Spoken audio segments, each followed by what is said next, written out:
DA Fani Willis has been highlighting and fighting for more protections for the potential juror pool because of confidentiality issues that we saw come up, particularly that we saw come up in the when it came to the grand jury indictment. But CNN reported on this and they wrote, and Fani Willis said, based on the doxing of Fulton County grand jurors and the Fulton County district attorney, it is clearly foreseeable that trial jurors will likely be doxed should their names be made available to the public. If that were to happen, the effect on jurors' ability to decide the issues before them impartially and without influence would undoubtedly be placed in jeopardy, both placing them in physical danger and materially affecting all of the defendant's constitutional right to a fair and impartial jury. And she's already under immense stress. She has a severely limited jury pool, because I was thinking about this before. You don't have to not know who Donald Trump is to be able to weigh in on a jury, but you have to be able to do it impartially. I wouldn't be able to do that. I don't think that I could ever be selected to serve on a jury in a trial like this because I couldn't be impartial. I think that he should have been locked up a long time ago. There's no way I could, even having gone to law school, being familiar with the law, I could not sit on that jury and be impartial. And he's an intensely polarizing figure. So she's already working with very slim pickings. And let's pull up this next graphic, because as we saw what happened with the grand jury, Trump supporters post names and addresses of Georgia grand jurors online. And I said this before, but I'll say it again. The only reason to do that is to incite violence against them. There is no valid reason for these conspiracy websites to be publishing this information except for to incite violence against the members of that grand jury, but also DA Fani Willis herself. So she's also been dealing with threats against her and racist attacks against her. And she's also been having to deal with attacks against her from Jim Jordan, of all people, because as you might all remember, he's decided to investigate the investigation into indicting Donald Trump. And she firmly rebuked him this week. She wrote this: your job description as a legislator does not include criminal law enforcement, nor does it include supervising a specific criminal trial because you believe that doing so will promote your partisan political objectives. Your letter makes clear that you lack a basic understanding of the law. Get his ass. Its practice and the ethical obligations of attorneys generally and prosecutors specifically. She continued on. That while settled constitutional law permits her to ignore your unjustified and illegal intrusion into an open state criminal prosecution, she would reply to some parts of his original letter. Willis also states that if people want to avoid felony charges in Fulton County, such as violation of the state's racketeering or RICO laws, then they should not commit those felonies. Willis also listed a number of suggestions for productive activity by the Judiciary Committee, among them that Congress should increase federal grant funds to test untested rape kits, of which there are hundreds of thousands in this country, by the way, and expand a program for children who are in trouble with the criminal justice system. Finally, she said that because Jordan seems to have a personal interest in her office, you should consider directing the US DOJ to investigate the racist threats that have come to my staff and me because of this investigation. One of the reasons she talked about federal funding is because Jim Jordan is leading the call to rebuke federal funding from DA Fani Willis and from Fulton County and from Georgia more generally. But all I can really say about that letter is that she ate and left no crumbs. Maz? Yeah, Rayyvana, a couple of things. First of all, you were talking about the jurors. I am always surprised. I travel the country as a comedian, and there are times when I'm talking to somebody about someone who's very prominent, and the person I'm talking to goes, "Oh, I have no idea who you're talking about." In politics, for example. So I was in Colorado, and I mentioned Lauren Boebert, and the person I was talking to was very smart, but she goes, "I don't follow out. Who is she?" And I was like, "Oh wow, there are some people that really don't want to follow politics." You're right that there's not gonna be anyone who's gonna be like, "I've never heard of Trump," but there might be somebody who goes, "Yeah, I heard about that, and I'm not quite sure." And those are the types of people, I guess, that they want on the jury, so that the person comes in impartial. And clearly, all you gotta do is play the audio tape with Ratzenberger and be like, "Oh yeah, oh well, he clearly is asking for votes." It's just so stupid. And at the same time, what's crazy is I feel like we are playing a game, and the person on the other side is clearly cheating. Like when siblings are playing, and the one sibling is just cheating, and we're the sibling looking to our dad, going, "Dad, he's," and the dad's like, "Just keep playing, Dad, but Dad."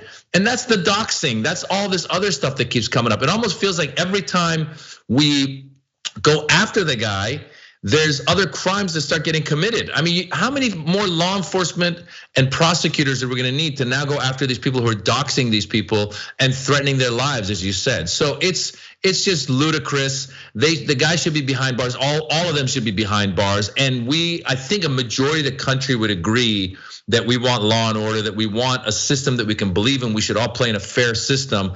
And these people are not, and they continue to get crazier and crazier. And going to Jim Jordan, I love that Fani Willis said you clearly don't have an understanding of the law. And I had to look up to see if Jim Jordan is a lawyer. And I looked it up. He did go to law school, Capital University Law School. And it says that the US News and World Report listed Capital's lawyer program, quote, ranked not published in 2018, but in 2022, it was ranked as tied for number 147 to 193 out of 197 schools. So that tells you a lot about the school he went to. Jim Jordan is an idiot, and he should be somewhere. It's funny. Jim Jordan was a wrestling coach, and clearly he's got his own scandal there. Lauren Boebert was Marjorie Taylor Greene was a CrossFit trainer. I feel like we've brought all the meatheads into Congress and they're acting like meatheads. What a surprise. Right, and when you said that law school, I was like, I've never heard of that school before in my life, so it makes perfectly sense that it has been consistently unranked. But no, you're exactly right about the meatheads. And I mean, and what is Trump? I mean, not in an athletic sense, but just a walking, talking idiot, does never know what he's saying. I mean, and just to that point, before we get into this next topic about how these are being funded, the defenses are being funded.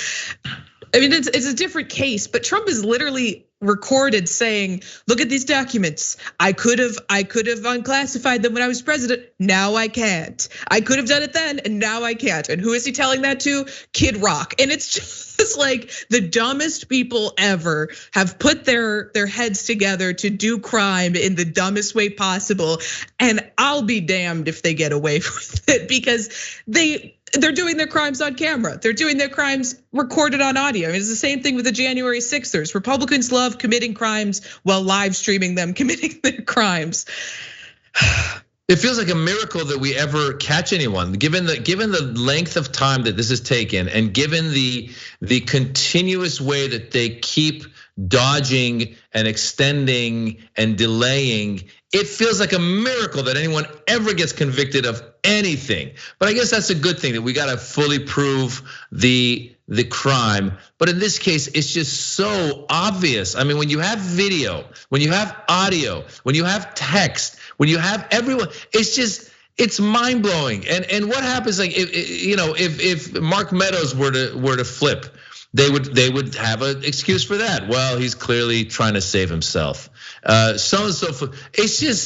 It's frustrating. I mean, listen, there's been a lot of great days ever since that first great day of when he lost and they announced Biden as the winner. There's been a lot of great days. Indictment days have been fun. I just can't wait till Orange Jumpsuit Day. I think that would be a really beautiful day. Right, I thought I was gonna get more out of Mugshot Day. Didn't really do it for me. Jumpsuit Day, I think I wouldn't be surprised if people weren't celebrating in the streets, honestly. Yeah. I mean, I was surprised, like even I live in Chicago, and on election day or the next day when they announced Biden won, people were outside just like, it was November, it's cold here. They were just partying outside like it was a holiday or something. It was awesome. Because they didn't have to deal with this crazy numbnut idiot. Every day I always tell people, even if you like the guy, he was on Twitter every day, just bombarding us with just crap every day. And that's just the silly part of it. And don't even get me started with all the serious stuff that he mumbled and jumbled and whether it was negotiating with the Taliban in Afghanistan, whether it was his mishandling of coronavirus, whether it was his attempt to get Ukraine to come up with dirt on Biden. I mean, there was just so much of the immigration, the kids in cages, the Muslim ban. So many, you forget. You see, he's done so much stuff. You forget all the other really harmful stuff he did to this country. He really was a bad person and a bad president. God, I mean, it's like we need some more. Is it Schadenfreude? We need more Schadenfreude. I'll say, especially because, we do forget. He's done so many horrible things that it's like, oh yeah, I forgot that he did that horrible thing. And some of the most like horrible things that he did were quiet. Honestly, I worked in immigration law during the Trump administration and at the beginning of the Biden administration. The way that he restructured the Department of Homeland Security completely destroyed all of the back end way that we handle asylum cases. So it's just so many things that it's like, that wasn't even a big story, but it's just completely destroyed our country.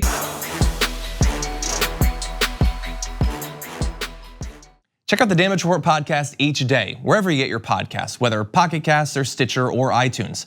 You can join me as I give you the news and stories you want, with a range of co-hosts and interview guests jumping in on the fun each day. Again, that's the Damage Report, wherever you get your podcasts. And if you get them at iTunes, don't forget to rate and review. Sometimes I'll read them live on the show.